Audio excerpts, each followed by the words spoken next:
Hello and welcome to Genesis Educational Research Hub, a place where your research and educational needs are met. In today's video, I'm going to be talking about how to modify an existing project topic. Yes, how to modify an existing project topic. But before I begin, please smash a like on this video and make sure you subscribe to the channel if you haven't subscribed yet. Thank you very much. Now, most students find it very difficult to put up a research project topic.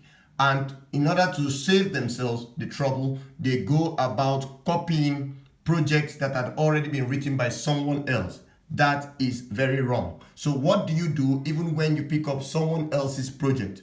What do? You can actually modify that project, not copying the project word for word from beginning to the end. You can actually modify that project by starting with a modification to the topic of that project, okay? So all you have to do is to modify the project topic. Modifying the project topic simply means you are trying to modify or look at a different research direction related to that one.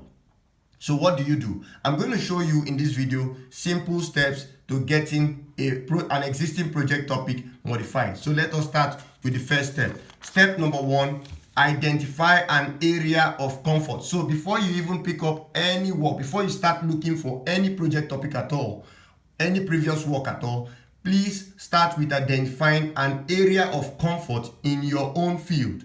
Start with identifying an area of comfort in your own field of study, be it engineering, be it law, be it medicine and surgery, be it in any field at all. Identify an area of comfort in your own field of study. So some students usually will just go about looking for any project at all without having a bearing. It is very wrong. Before you even start looking for an existing project at all in your field to start copying or start modifying, start with identifying an area of comfort. An area of comfort is simply that area in your field of study that you know very well or you are comfortable with, okay? An area you understand very well. So start with looking for projects in that area.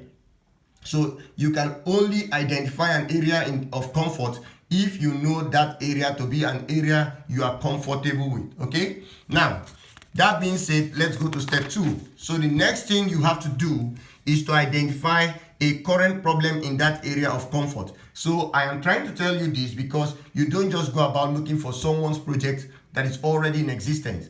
Before you do, make sure you identify an area of comfort in your field. That will guide you on what kind of project to look for. So after doing that, the next thing you should do is, even in that area of comfort, what problems are there? What are the current problems in that area of comfort? That area I understand very well in my field. So identify a current problem in that area of comfort.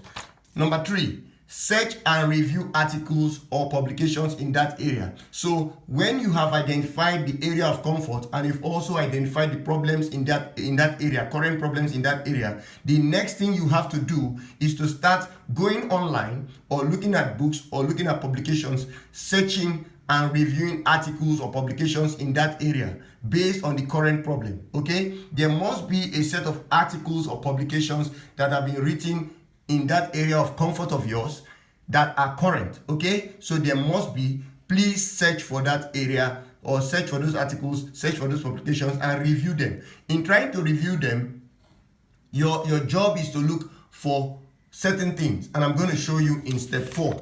So what do?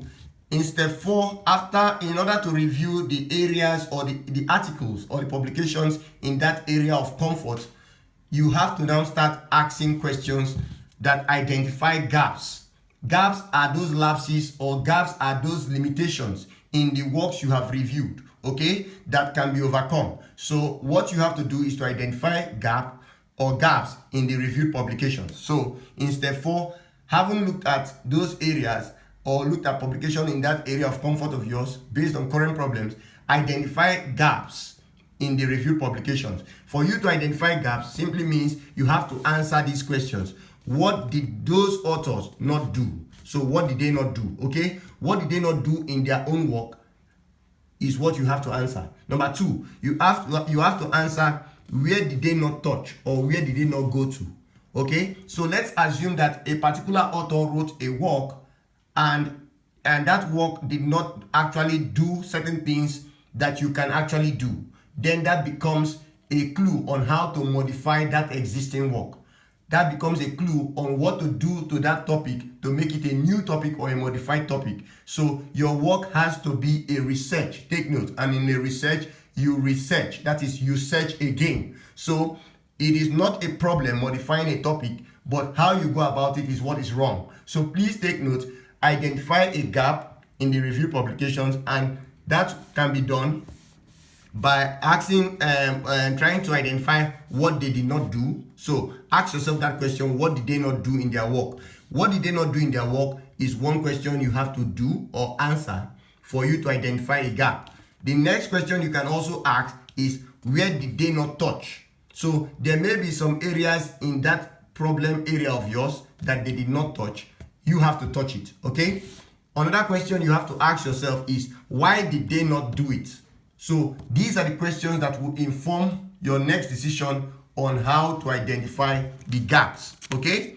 Then the next thing you have to do is, once you have been able to identify the gap in the reviewed publications, then you can now formulate your modified topic to that one that overcomes the lapses in that one, okay? So if you picked several works in that problem, in that area of comfort of yours that are current, and you have identified the gaps, the next thing you have to do in step 5 is to formulate your modified topic.